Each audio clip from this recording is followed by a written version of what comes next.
Como o Pai me amou, assim eu os amei. Permaneçam no meu amor. Se vocês obedecerem aos meus mandamentos, permanecerão no meu amor, assim como tenho obedecido aos mandamentos de meu Pai, e em seu amor permaneço. Tenho-lhes dito estas palavras para que a minha alegria esteja em vocês, e a alegria de vocês seja completa. O meu mandamento é este: amem-se uns aos outros, como eu os amei. Ninguém tem maior amor do que aquele que dá a sua vida pelos seus amigos. Vocês serão meus amigos se fizerem o que eu lhes ordeno. Já não chamo servos, porque o servo não sabe o que o seu senhor faz. Em vez disto, eu os tenho chamado amigos, porque tudo o que ouvi de meu Pai eu lhes tornei conhecido. Vocês não me escolheram, mas eu os escolhi para irem e darem fruto, fruto que permaneça, a fim de que o Pai lhes conceda o que pedirem em meu nome. Este é o meu mandamento: amem-se uns aos outros. Precisamos da presença de Deus, não só um conceito de Deus. A fé cristã não se resume a uma série de afirmações que nós assinamos embaixo ou afirmamos, mas compreende uma experiência de Deus, uma comunhão com Deus. Isso que Ele nos oferece. Jesus disse: é importante que eu vá para que venha outro, e então com Ele nós iremos fazer morada em cada um que permanece em Cristo. Esta morada transforma a nossa vida e é o que a nossa alma mais deseja. O ser humano foi criado, como disse Agostinho na sua oração: tu nos criaste para ti. E nosso coração só acha alento, só acha paz quando nós temos esta comunhão contigo, Senhor. Nós sabemos que o Senhor tem comunhão entre as três pessoas da Santíssima Trindade. Deus é amor, e para dizer que Deus é amor, Ele não é amor em potencial, Ele é amor absoluto e de fato, pois Deus vive num relacionamento de amor já desde a eternidade. Pai, Filho e Espírito Santo. O Pai contemplando o Filho contemplando o Pai, o Espírito contemplando os dois e os dois contemplando o Espírito. Há o que se chama na teologia sistemática uma dança entre eles, chamado pericorese, ou seja, há uma habitação mútua, uma dança mútua, há uma contemplação mútua que alegra a Deus e que completa Deus. Deus não teve que nos criar para, de algum modo, suprir uma solidão ou resolver uma carência. Deus não é carente, Deus é eterno, infinito, e Ele é abundante, e dessa abundância Ele nos criou. Ele nos criou para que nós fizéssemos parte também. Ele fez isso não para acrescentar algo, mas para expressar o seu amor para conosco. Jesus disse: naquele dia compreenderão que eu estou em meu Pai, vocês em mim e eu em vocês. Somos chamados, somos convidados para dentro desta comunhão da Santíssima Trindade. É algo extraordinário e algo que está ao nosso alcance. Então, por que eu não sinto a presença de Deus? Então, por que eu entro na igreja e saio da igreja frio, sem perceber a virtude de Deus ali presente? Porque nem todos que estão aqui percebem a presença de Deus. Seu coração está longe, está frio. É isso que nós estamos tentando entender. O que constitui esta permanência em Cristo? Esta comunhão do Espírito de Deus. Como nós falamos semana retrasada agora, ao lermos esta passagem, ele deixa claro que se nós permanecermos nele, ele permanece em nós, suas palavras permanecerem em nós, se nós obedecermos a ele, então essa comunhão será fortalecida. Só que permanecer em Cristo, essa própria comunhão, esse tipo de amor compreende um sacrifício. O próprio amor entre Pai, Filho e Espírito compreende um sacrifício. Nós sabemos que quando Deus criou o homem, Ele criou o homem já sabendo que ele teria que se sacrificar pelo homem. O pecado do homem não surpreendeu a Deus. Como é que sabemos disso? Apocalipse 13. Pode abrir. Apocalipse 13, versículos 7 e 8. É uma passagem que fala sobre a guerra entre os poderes deste mundo e a igreja. Entre o dragão, a besta que sai do mar, a besta que sai da terra, esses poderes, explicando como a igreja é alvo. Ele diz, em versículo 7, foi-lhe dado poder para guerrear contra os santos e vencê-los. Foi-lhe dada autoridade sobre toda tribo, povo, língua e nação. Todos os habitantes da terra adorarão a besta, a saber, todos aqueles que não tiverem seus nomes escritos no livro da vida do Cordeiro, que foi morto desde a criação do mundo. Frase interessante. Não é um erro. Não é erro de tradução, está aí no original. Literalmente, quando falamos de Jesus Cristo, falamos daquele que foi morto desde a criação do mundo. Ou seja, já foi acertado antes que Deus dissesse, haja luz. Antes que Ele dissesse, criemos o homem à nossa imagem e semelhança. Antes de tudo isso começar, desde antes do início, já havia entre os membros da Santíssima Trindade uma aliança, um acordo, que haveria um sacrifício e que o Filho viria morrer em nosso lugar. Este amor, a expressão de amor. Ora, nós sabemos que ter filhos não é sempre uma festa. Não é sempre a criancinha que levanta os bracinhos e diz, papai, você, oh, que coisa fofa, que coisa rica, que coisa linda. Nós sabemos que tem dias que os filhos desobedecem, se rebelam, fazem mal a si, fazem mal a nós. Tem dias que, mesmo sem querer, nos ferem. Não é verdade? 3 da manhã, me lembro a primeira vez que minha esposa me acordou às 3 da manhã e disse, temos que ir para o hospital, John não está bem. Eu disse, ótimo, assim que amanhecer nós iremos. Ela disse, não, você não entendeu, nós temos que ir agora.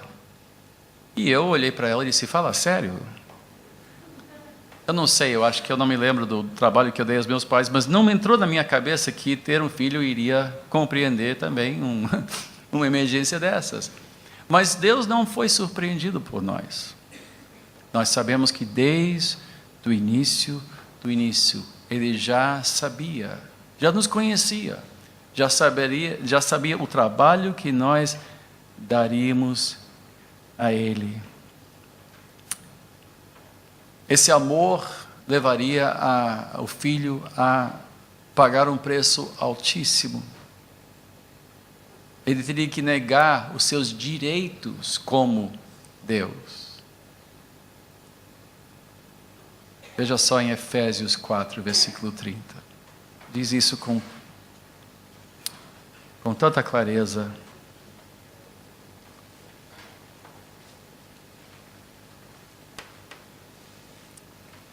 Efésios 4, versículo 30 diz, não entristeçam o Espírito Santo de Deus, com o qual vocês foram selados para o dia da redenção.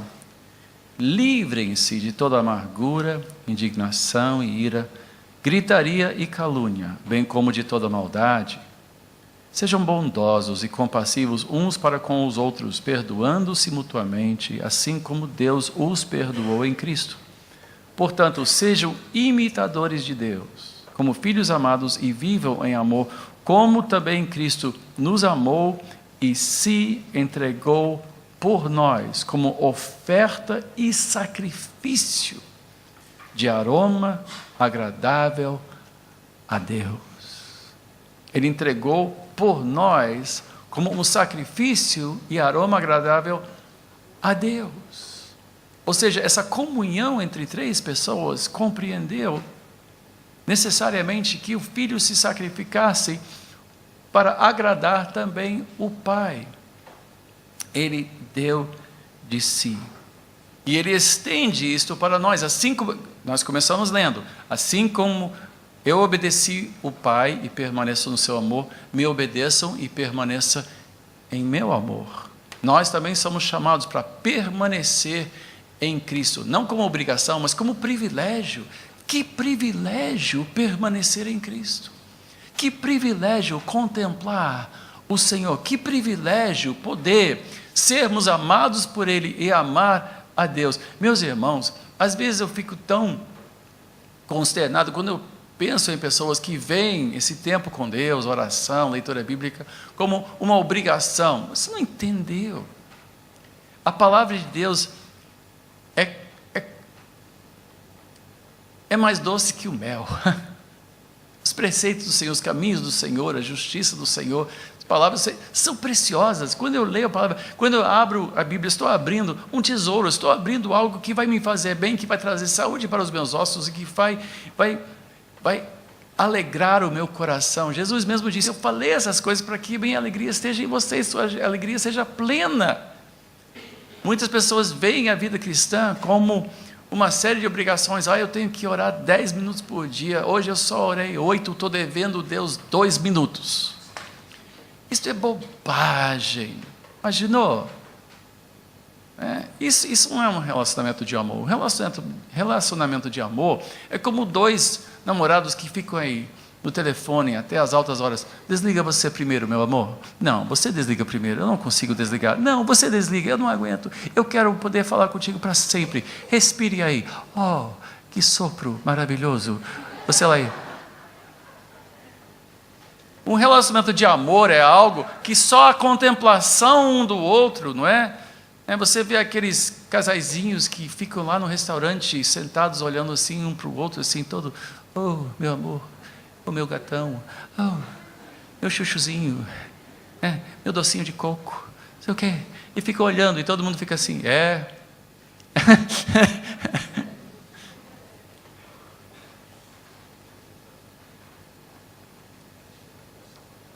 Com Deus, isso nunca tem que passar, nunca tem que acabar. Meu Deus! Pois quando contemplamos Deus, Salmo 22 diz: na tua presença há plenitude de alegria. Há plenitude de alegria. A tua destra prazeres eternos.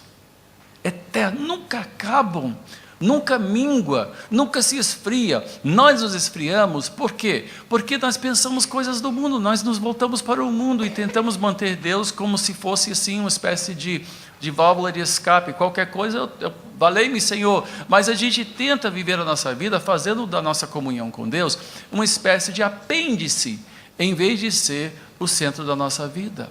Nós somos chamados para permanecer em Cristo, contemplar o Senhor dia e noite, e Ele promete vir, e nós temos essa promessa em Apocalipse, diz assim: eis que bato a porta, se abrir a porta, eu entrarei e cearei contigo.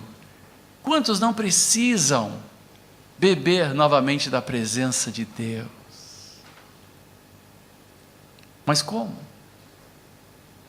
Bom, como vimos, essa permanência compreende obediência. E o que Ele nos manda fazer? O que Jesus nos manda fazer? Como podemos obedecer a Cristo? Ele diz: este mandamento vos deixo: amem-se uns aos outros. Não, eu quero morar numa montanha sozinho, e só eu e Deus. Só eu e Deus. Só Ele. Porque afinal de contas, grandes homens de espiritualidade antiga, os monges faziam isso. Os monges não faziam isso, não.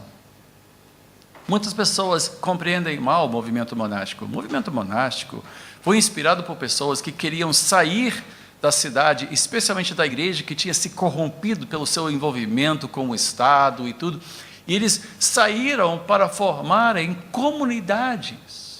O monge não saiu para ficar sozinho, ele saiu para formar comunidade na qual ele poderia vivenciar realmente o amor cristão com os seus irmãos, ou, no caso das freiras, com as suas irmãs. O propósito dos mosteiros, o propósito real dos mosteiros, era para viver em comunidade com pessoas que tivessem a mesma intenção, a mesma espiritualidade, a mesma dedicação ao Senhor. Então, não é uma vida solitária, embora seja uma vida afastada, digamos, da praça, mas era uma vida motivada pelas palavras de Cristo, que nós tínhamos que amar uns aos outros.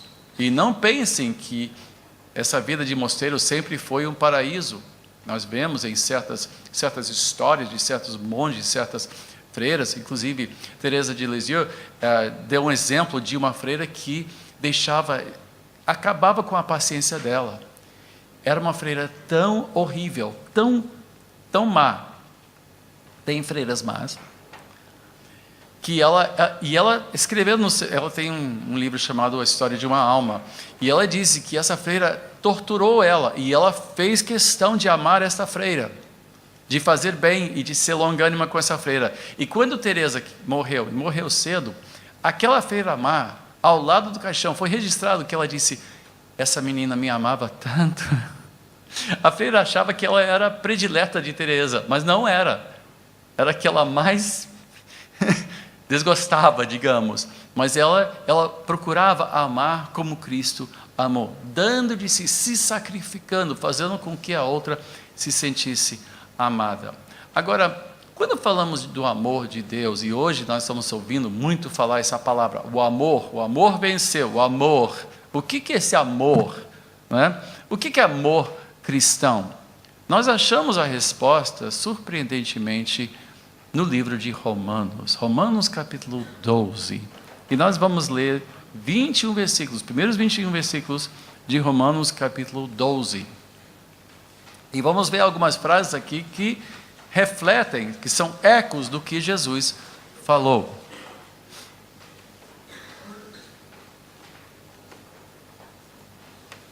Olha só o tema. Eu já falei sobre a Trindade, que havia sacrifício para agradar a Deus, para ser agradável ao Pai. Veja só. Portanto, irmãos, rogo-lhes pelas misericórdias de Deus. E veja só para essa primeira cláusula mostra a intensidade da palavra de Paulo. Paulo não está dizendo isso como uma recomendação. Ele literalmente está dizendo: amados, eu estou implorando pelo amor de Deus. Ele está colocando isso como uma prioridade. Então, rogo-lhes pelas misericórdias de Deus, que se ofereçam em sacrifício vivo, santo e agradável a Deus. Este é o culto racional de vocês, ou seja, este é o culto que faz sentido. Outro tipo de cristianismo não faz sentido. Outro tipo de devoção não faz sentido. Aquela devoção de só eu e Deus e mais ninguém não faz sentido. Aquele culto de, eu quero entrar e sentir a presença de Deus, depois você vai embora e não quer saber dos outros. Isso não faz sentido. Esse é o culto que faz sentido. Não se amoldem ao padrão deste mundo, mas transformem-se pela renovação da sua mente, para que sejam capazes de experimentar e comprovar a boa, agradável e perfeita vontade de Deus. Por isso, pela graça que me foi dada, digo a vocês: ninguém tenha de si mesmo um conceito mais elevado do que deve ter, mas ao contrário, tenha um conceito equilibrado, de acordo com a medida da fé que Deus lhe concedeu. Assim como cada um de nós tem um corpo com muitos membros, e esses membros não exercem todos a mesma função, assim também em Cristo nós, que somos muitos, formamos um corpo, e cada membro está ligado a todos os outros. Temos diferentes dons, de acordo com a graça que nos foi dada. Se alguém tem o dom de profetizar, use-o na proporção da sua fé. Se o seu dom é servir, sirva. Se é ensinar, ensine. Se é dar ânimo, que assim faça. Se é contribuir, que contribua generosamente. Se é exercer liderança, que a exerça com zelo. Se é mostrar misericórdia, que o faça com alegria. O amor deve ser sincero. Odeiem o que é mal, apeguem-se ao que é bom. Dediquem-se uns aos outros com amor fraternal. Prefiram dar honra aos outros mais do que a si próprios. Nunca lhes falte o zelo. Sejam fervorosos no espírito. Sirvam ao Senhor. Alegrem-se na esperança. Sejam pacientes na tribulação. Perseverem na oração. Compartilhem o que vocês têm com os santos em suas necessidades. Pratiquem a hospitalidade. Abençoem aqueles que os perseguem. Abençoem e não os amaldiçoem. Alegrem-se com os que se alegram. Chorem com os que choram. Tenham uma mesma atitude uns para com os outros. Não sejam orgulhosos, nem estejam dispostos a associar-se a pessoas de posição inferior. Mas estejam dispostos a associar-se a pessoas de posição inferior. Não sejam sábios aos seus próprios olhos. Não retribuam a ninguém mal por mal. Procurem fazer o que é correto aos olhos de todos. Façam todo o possível para viver em paz com todos. Amados, nunca procurem vingar-se, mas deixem com Deus a ira, pois está escrito: minha é a vingança, eu retribuirei, diz o Senhor. Ao contrário, se o seu inimigo tiver fome, dê-lhe de comer. Se tiver sede, dê-lhe de beber. Fazendo isso, você amontoará brasas vivas sobre a cabeça dele. Não se deixem vencer pelo mal, mas vençam o mal com o bem. Veja, nós estamos falando da comunhão com Deus, que passa por um zelo pela nossa comunhão uns com os outros. Comunhão com Deus não é uma coisa solitária, individualista. Embora nós vivamos numa sociedade tremendamente individualista, a coletividade é falida nos nossos tempos. Se o síndico mandar um recado para você dizendo vai faltar água, mas se todo mundo usar normalmente, ninguém encher a banheira, vai ter para todo mundo o dia inteiro. A primeira coisa que você vai fazer? Vai encher a banheira, né? Por quê? Porque você sabe que o vizinho vai fazer a mesma coisa. Então, nem todo mundo desconfia de todo mundo. Não há uma coletividade, não há um espírito. Por isso que cidadania é uma farsa. Cada um por si e os que nos governam, meu Deus. Então, mas não na igreja. Na igreja é outra coisa. Se eu quiser comunhão preciosa com Deus, ser cheio de Deus, eu tenho que velar pela minha comunhão amando o meu próximo, amando o meu irmão. Se você quiser Deus, tem que amar seus irmãos em Cristo. Se você quiser ficar cheio da presença de Deus, não é só joelho no chão, no seu quarto, mas é corpo presente em sacrifício uns pelos outros. Se amarmos uns aos outros, seremos obedientes a Deus, e Deus nos amará e habitará em nós. Esta é a fórmula. Não há como haver um fluir do Espírito de Deus sem que haja um espírito comunitário, sem que haja um amor mútuo entre irmãos. O Espírito Santo não se manifesta numa igreja cheia de cavaleiros solitários. Não acontece.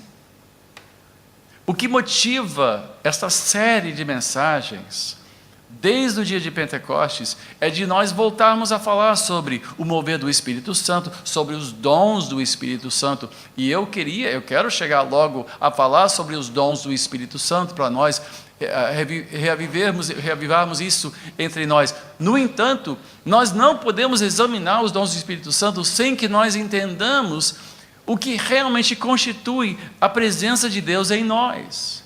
Senão, dons vão ser apenas uma espécie de brincadeira, um laboratório, e não é isso, não é para isso. Os dons são conferidos à igreja para o bem comum, para o bem do nosso próximo.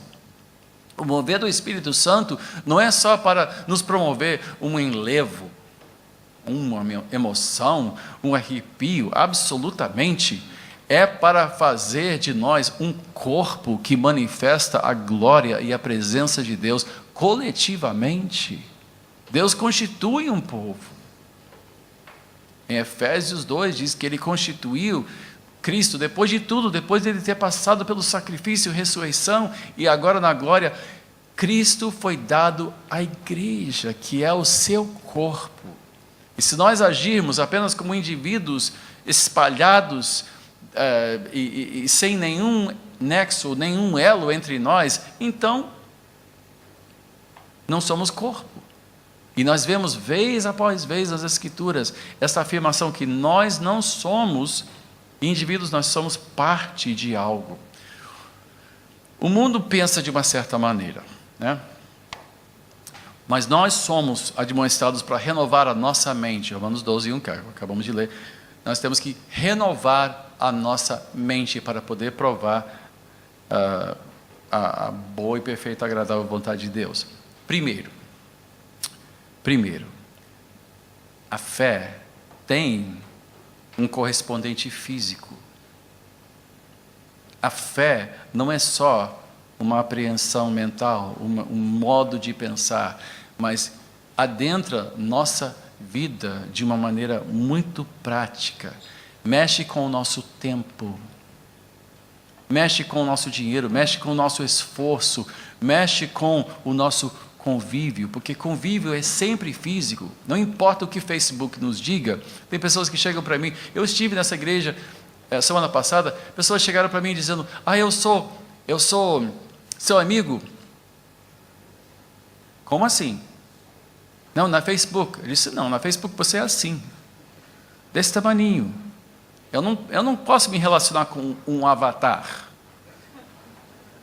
com um retratinho desse tamanho. Você agora está grande, na minha frente. E tem pessoas que eu levei um susto, porque não pareciam nada botaram aí uma foto, né? Porque seu avatar é Pato Donald, e você agora... Então. Mas isso não é... Sabe, na Facebook, qualquer coisa eu bloqueio.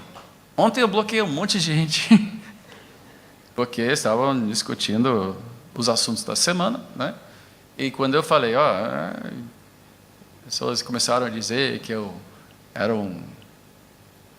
que eu odiava a pessoa. Não. Então qualquer coisa, clique. Chateou? Clique.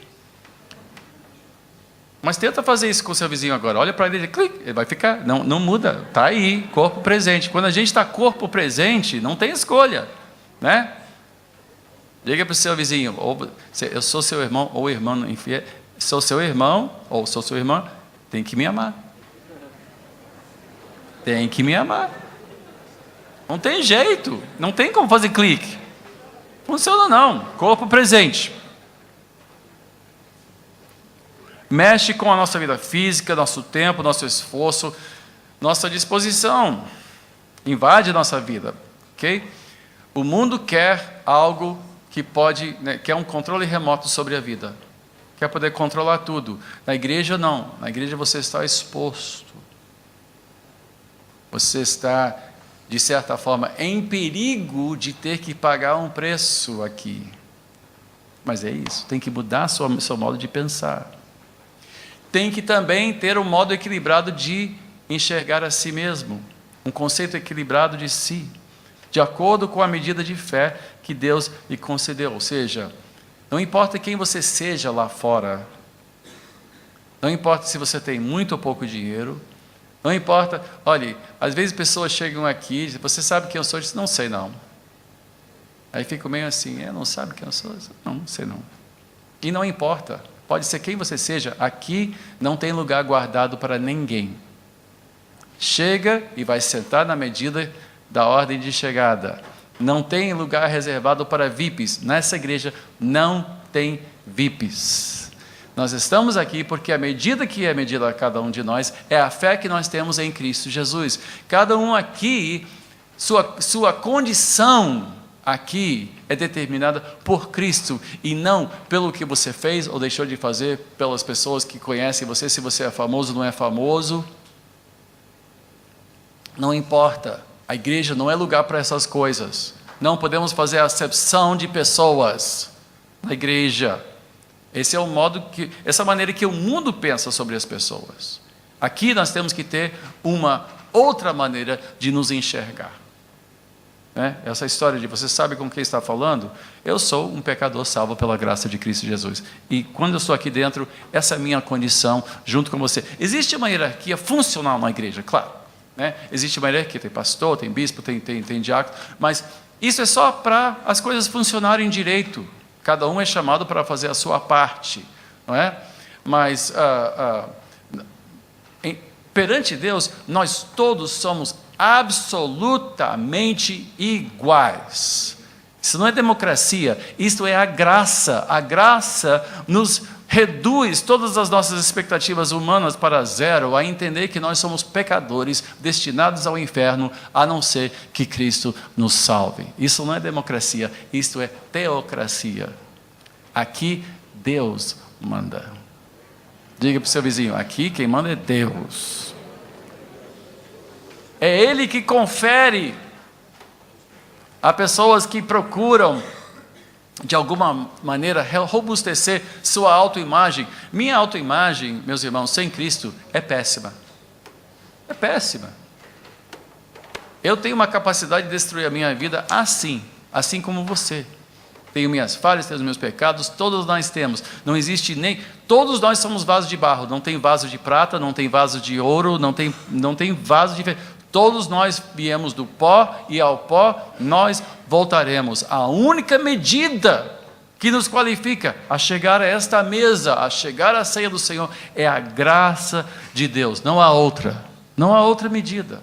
Então é importante que nós entendamos. Tá bom, você toca violão, você toca piano, você toca isso ou aquilo, você sabe ensinar isso ou aquilo. Isso também te dá o quê? Uma responsabilidade para usar esses talentos a serviço de Deus, mas não te confere mais importância ou menos importância. Eu não sou mais importante nessa igreja do que você, nem você é mais importante do que eu. Não importa o tamanho do seu dízimo, não importa a quantidade dos seus talentos, o que importa é a graça de Deus. A graça de Deus nos basta. Então, esta ideia de acepção de pessoas que é mundana, atenta contra o verdadeiro amor entre irmãos, e se nós pensarmos assim, também vai dificultar a nossa própria comunhão com Deus. A nossa comunhão com Deus. Você quer ver uma coisa? Quantas pessoas perdem a oportunidade de ouvir a palavra de Deus, porque o pregador anunciado não pôde comparecer naquele dia, ou estava doente, ou teve que viajar. Eu já vi pessoas chegarem na porta e perguntar, quem está pregando hoje? Ah, não é o pastor? Ah, então eu volto outro dia.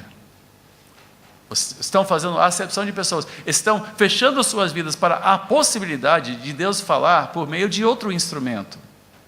Eu cresci vendo isso. Eu cresci vendo isso ao ponto de pessoas ficarem de pé e irem embora quando, na época, meu pai não estava presente. Por quê? Porque só queriam ouvir meu pai, o bispo Roberto. Não pode. Deus pode falar por meio de qualquer um de nós. E quando pessoas chegam para mim para falar alguma coisa, outro dia eu recebi uma mensagem direta pelo Facebook, tá bom, então. Mas eu entrei no perfil da pessoa, era uma pessoa muito humilde, seu português horrível, mas tinha uma palavra de encorajamento para mim. E eu me senti tão agraciado por Deus naquele momento, que Ele falou por intermédio de alguém para me ajudar. Eu estava muito desanimado, confesso, já faz um tempo, estava muito desanimado. E era uma palavra tanto de repreensão, como também de encorajamento. E eu não desprezei a palavra, vendo que era uma pessoa, assim, que... não tinha meios de ter o entendimento da palavra que eu tenho adquirido ao longo dos anos e tal, mas eu disse, não, Deus usou esta irmã muito humilde para falar comigo. Deus pode falar para nós através de quem quer que seja, e nós temos que ter a humildade e de não fazermos acepção de pessoas, assim como não dizer, se tão somente soubessem quem eu sou, iriam me valorizar. Também nós não podemos virar essa mesa dizendo, só vou valorizar o ministério de A e B, mas C, não sei. Ele não prega tão bem quanto A e B, ou D, ou E, ou F, ou esse e aquilo. Deus pode usar qualquer um para falar para nós. Se nós tão somente tivermos nosso coração aberto, nós temos que parar de pensar como o mundo. Gente, a gente vive numa sociedade que cria celebridades até na igreja. Até na igreja há um culto de celebridade. Quantas vezes eu fui numa conferência para ouvir um certo pregador famoso e dentro do programa, inclusive nós tivemos uma experiência, não é? na Fiel, que tinha um pastor lá que ninguém sabia quem era. E a gente, tá bom, já faz parte do programa, vamos lá. Era um velho escocês, né, que a gente não dava muita... Puxa, ele chegou lá todo assim, a gente... Tá bom, vamos ficar, né, no horário, vamos ver e tal. E quando ele abriu a boca, não demorou 5 minutos, estava todo mundo assim. Deus começou a falar aos nossos corações, e ele se tornou o predileto de todo mundo. E o celebrity, né, pregador celebrity, foi meio fraco. E olha, a gente levou assim a gente tomou assim aprendemos uma lição, que nós temos que estar abertos para o que Deus vai falar sempre na casa de Deus, né? Bom, eu tenho que correr agora, eu estou vendo que meu tempo está acabando. Deixa eu correr. Nós temos que entender que membresia, que a força da igreja não se deve a um astro, ou uma celebridade, ou alguém mas depende de todos nós. Nós somos membros de um corpo e precisamos uns dos outros. Cada um traz a sua contribuição, traz os seus talentos, os seus dons, e nós, embora sejamos diferentes, precisamos uns dos outros. Diga para o seu vizinho: você precisa de mim e eu preciso de você. Pode dizer: você precisa de mim.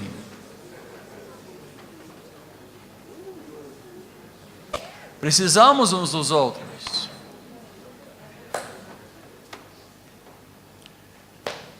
Bom, rapidamente, porque não é que o tempo tenha avançado tanto, mas eu tenho tanto para falar que eu estou até assim um pouquinho afobado. Ele nos dá 13 admoestações, nos ensinando como amar, porque amor não pode ser a nosso modo. Eu não posso reinventar. Hoje em dia, muita gente está reinventando a definição de amor. E quando dizem Jesus é amor, Deus é amor, não estão dizendo necessariamente a mesma coisa que eu digo quando eu digo Deus é amor. Amor, hoje, foi reduzido a um sentimentalismo, a um afeto que nem sempre é fundamentado na verdade. E o amor de Deus é algo que a Bíblia define muito claramente, mostra, e não é uma doutrina fácil, é complicada essa doutrina. Não tenho tempo para entrar em todos os nuances do amor de Deus, mas eu posso falar sobre essas admoestações no tocante a como nós devemos amar uns aos outros. Primeira coisa, e nós temos isto em Romanos 12, a partir do versículo... como é que é? Deixa eu olhar aqui de novo. 12, a partir do versículo...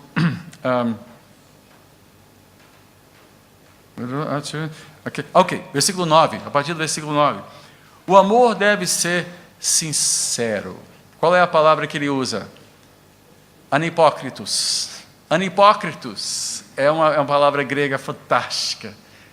Ou seja, não seja hipócrita. Quando a gente fala do hipócrita, o hipócrita vem do grego, que no teatro grego havia 2 máscaras que representavam a felicidade e a tristeza, ou raiva ou simpatia. Todos conhecem aquelas 2 máscaras, não é? Sorrindo e o outro, né, dando cara feia. Eram chamados o hipócrita. Aquela máscara, porque em vez de mostrar emoção, eles usavam a máscara para demonstrar que a sua fala era ou para o bem ou para o mal, e era chamado literalmente o hipócrita. Quando diz anipócritos, esse prefixo é o quê? Porque não haja isto, não podemos usar máscaras, nosso amor uns pelos outros tem que ser sincero. Isso quer dizer que nós temos que trabalhar o que está aqui dentro. Nós temos que nos dedicar a um amor sincero, sem segundas intenções. Ou seja, você tem que se vigiar, né? Dizem que a diferença entre os homens e as mulheres é que os homens chegam e dizem: ei, aí, você é malandro, sem vergonha, você não presta e tal. E o homem vai embora dizendo: esse cara é demais, ele é legal, é meu amigo. Enquanto a mulher diz assim: oh, minha filha, você está tão linda, você é tão bela, tal, não sei o quê. Vai embora dizendo: ih, ela é falsa, é venenosa, tal. Que o homem ofende cara a cara, mas vai embora dizendo: esse cara é demais, eu gosto dele. Há tantas pessoas que voltam e dizem: puxa, pastor, que mensagem boa. Cheguei em casa: o pastor não está muito bem hoje não, viu?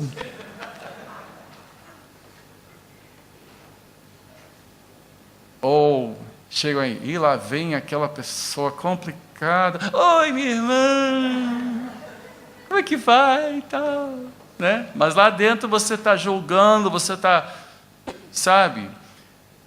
Não podemos usar máscaras na igreja, não. Não é claro que você vai andar por aí dizendo: ih, você não presta. Não vamos dizer isso, não. Mas nós temos que valorizar, dar peso aos nossos irmãos. Nós temos que atribuir valor real. Este meu irmão em Cristo é complicado, mas vou amá-lo. Diga para o seu vizinho de novo: tem que me amar. Pode dizer: tem que me amar. Sem segundas intenções. Temos que odiar o que é mal, continuando, odiar o que é mal e nos apegar ao que é bom. Isso quer dizer que não é um sentimentalismo vazio, nem tampouco um amor falso. Há muitas pessoas que estão protestando a validade do amor baseado numa mentira. Hoje em dia, não vou entrar em mérito do que aconteceu essa semana nos Estados Unidos, mas há muitas pessoas falando amor, amor, mas é fundamentado numa mentira. Nós temos que ser francos, honestos, e às vezes até esse amor. Olha, eu cheguei para o pastor uma vez que tinha um mau hálito tão terrível que eu quase não conseguia chegar perto dele. E eu disse: meu irmão, o seu pastor, o seu hálito é horrível. E eu dei um drops para ele, eu dei uma caixa de drops para ele. Ele me olhou e eu pensei: eu vou perder a amizade desse cara. Mas eu disse: olha, você está pastoreando pessoas, as pessoas vêm aqui para cumprimentar o pastor e você aí... E a pessoa não volta, né? Olha o bafo. Então, sabe que ele olhou para mim, parou e disse: eu nunca me senti tão amado por um outro pastor. Você agora me fez o bem, porque eu não sabia, né?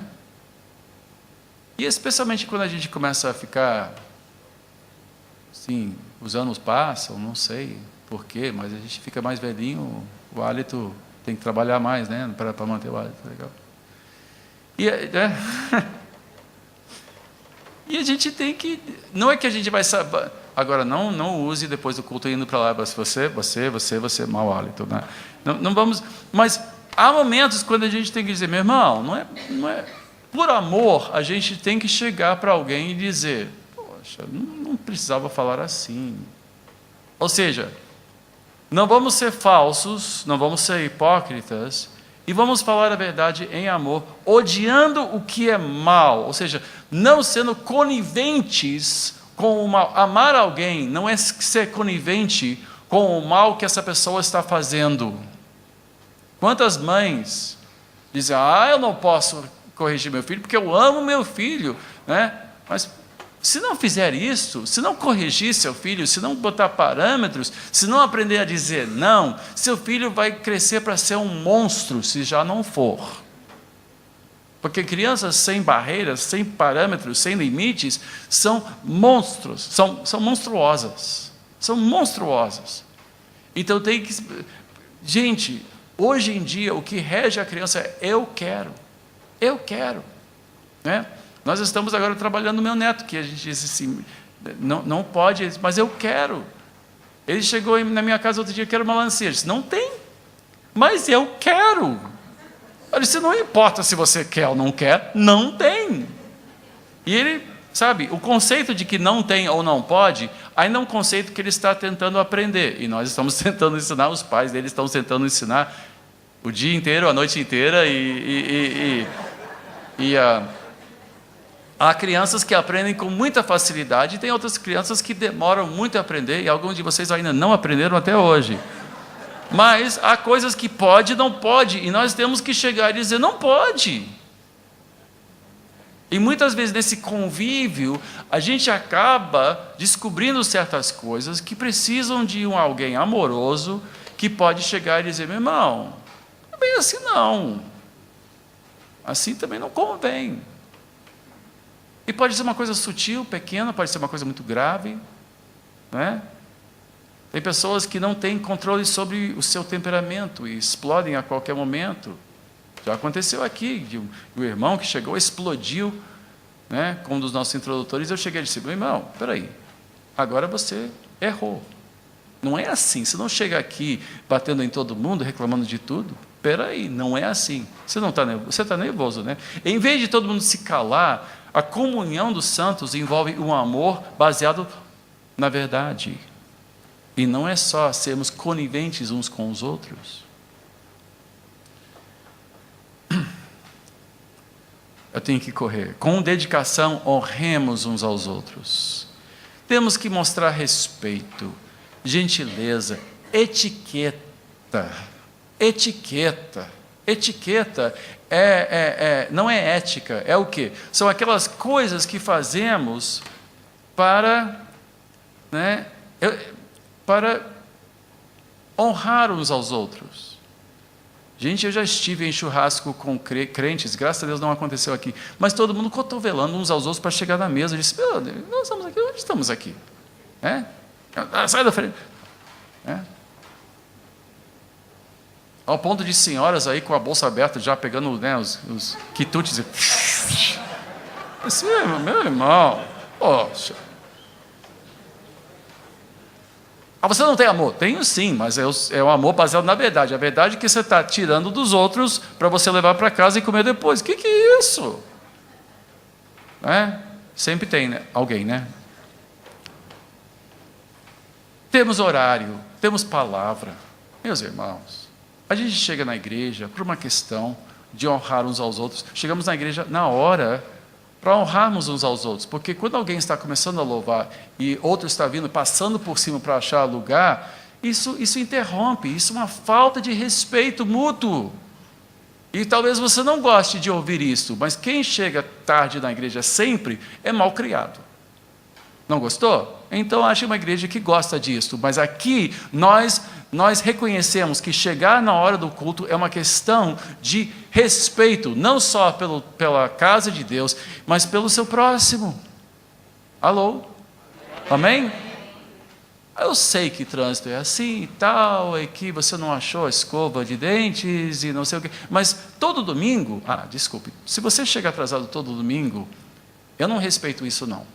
Eu não respeito isso não. Eu acho isso uma falta de respeito pelos outros. Assim como seria uma falta de respeito eu começar aqui 10 para as 10, 10 e 15, todo domingo ser um horário diferente. Quando nós marcamos um horário, você pode ter certeza que nós vamos começar no horário que nós marcamos. Começamos às 10 em ponto, à noite nós vamos começar às 6 em ponto. Por quê? Porque nós estamos honrando os que confiaram na nossa promessa. Se você marca um casamento para 6, não apareça às 7:30 da noite. Nem os padrinhos levam a sério. Então vamos aprender a levar a sério as palavras uns dos outros. Vamos honrar uns dos outros. Não tenho tempo para falar muito mais sobre isso. Também talvez não seja conveniente eu falar demais sobre isso. Então, temos que fazer isso com zelo. Nunca falte zelo. Faça isso de coração. Meus irmãos, a igreja, a sua vida espiritual depende de uma dedicação e de uma entrega. Tem que entrar nisso de cabeça. Isso não pode chegar assim, sempre com o pé atrás. Comunhão exige dedicação. Como qualquer bom casamento, exige dedicação.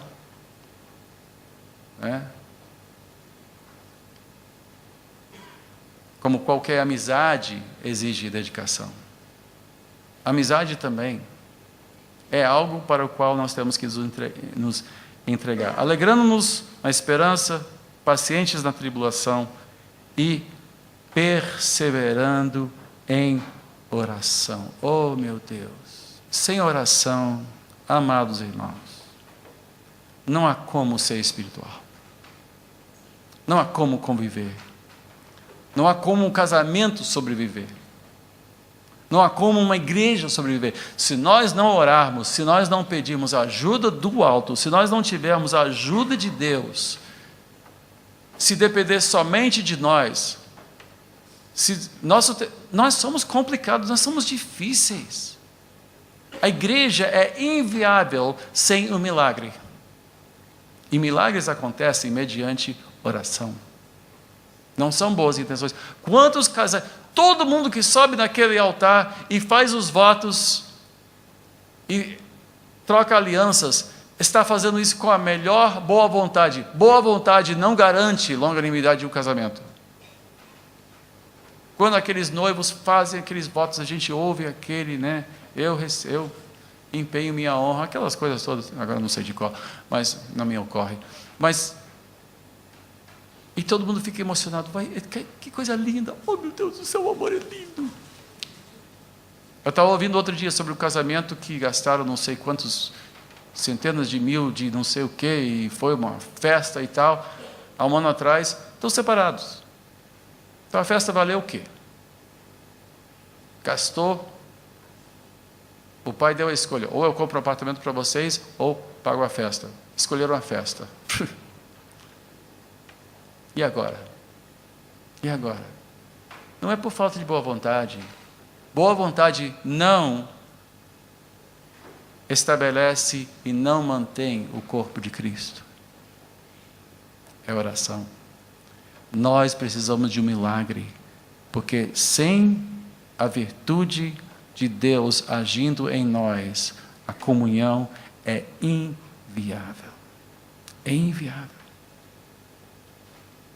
Ajudando quem precisa, praticando hospitalidade, recebendo bem as pessoas, procurando aprender o nome uns dos outros, convivendo e abençoando os que perseguem. Eu acho engraçado porque parece que tudo se aplica ao corpo de Cristo, menos esta frase, né? Abençoando, versículo 14, abençoando aqueles que os perseguem, abençoem e não amaldiçoem. Tudo mais parece se aplicar à igreja, menos isso, não é? Parece que está tratando de alguém de fora. Mas tem gente na igreja que nos persegue também. Tem gente chata na igreja. Chata na igreja. Né? Eu estou contando minha piada predileta esses dias. O homem chega na loja, tem uvas? Não, não tem uvas. Volta no dia seguinte, tem uvas? Não, não tem uvas. Já falei que não tem uvas. Terceiro dia, tem uvas? Se nós não vendemos uvas, e se você entrar aqui mais uma vez, nós vamos pregar seus pés no chão. Quarto dia entrou, tem pregos? Não, não temos. Então tem uvas. Há pessoas que nunca entendem, nos perseguem, complicam a nossa vida e nunca cai a ficha. São crentes impossíveis. Nós os temos. Toda igreja tem. Uma igreja normal sempre tem pessoas que perguntam sobre as uvas. Sempre tem gente que a ficha nunca cai. São pessoas que fazem perguntas inconvenientes, são pessoas que dizem coisas inconvenientes. Né? Nós tínhamos um rapaz em Botafogo, anos atrás, que Deus queria beijar nas duas faces. Beijar nas duas faces. O negócio dele era beijar homens também. E a gente, esse negócio e o pastor virou, não sabia que ele estava logo atrás, ele virou pastor. Quando o pastor virou, ele tascou um beijo na boca do pastor, o pastor quase surrou ele. Mas ele nunca acertou a vida, e ele sempre fazia as perguntas, mas ele era, claro que ele era meio desequilibrado, mas tem gente que é desequilibrado, que persegue e que inferniza a nossa vida. E há pessoas aqui que podem até infernizar a sua vida, eu te garanto. Nós temos que orar pelos que nos perseguem, não só inimigos da fé, mas pessoas que fazem da nossa vida sempre mais complicada até no convívio da igreja. Toda igreja tem, né? Nós costumávamos dizer, se botar lona vira circo, se colocar grade vira manicômio. Porque sempre a igreja parece atrair algo, sempre há uma parcela de pessoas que vêm, que nos perseguem, que são complicadas, que nunca entendem, que são agressivas, que são difíceis, que são, enfim, que nos perseguem. Temos que orar por essas pessoas. Faz parte do quê? Da nossa comunhão com o Espírito de Deus. Temos que nos alegrar com quem se alegra, chorar com quem chora, não sermos orgulhosos, não fazer acepção de pessoas, não retribuir o mal pelo mal. Há pessoas que fazem mal a seus irmãos em Cristo. Não retribuir, não revidar, não se vingar, não se deixando vencer pelo mal, mas vencer o mal pela prática do bem. Isto é amar. Isto sim é amar segundo as sagradas letras. Isto é amor cristão. Amor cristão não é dizer, não vou julgar ninguém, não posso, quem sou eu? O amor cristão é isto que nós estamos falando. Se nós assim fizermos, se nós nos dedicarmos a este alvo, a esse modo de vida, porque é uma vida, isso envolve uma vida, é um sacrifício físico. Se nós nos dedicarmos a renovação do nosso modo de pensar, então será um sacrifício agradável a Deus, e nós teremos sido obedientes ao Pai, obedientes a Cristo. E se assim o fizermos, Ele virá e habitará em nós. E este é o nosso alvo, é de sermos uma casa onde Deus habita. Eu quero isso para mim. Quem mais quer isso? Então, amado Deus e Pai, como nós precisamos de Ti, da Tua presença, do Teu poder, da Tua virtude, de perdão, de esperança, de socorro, de cura,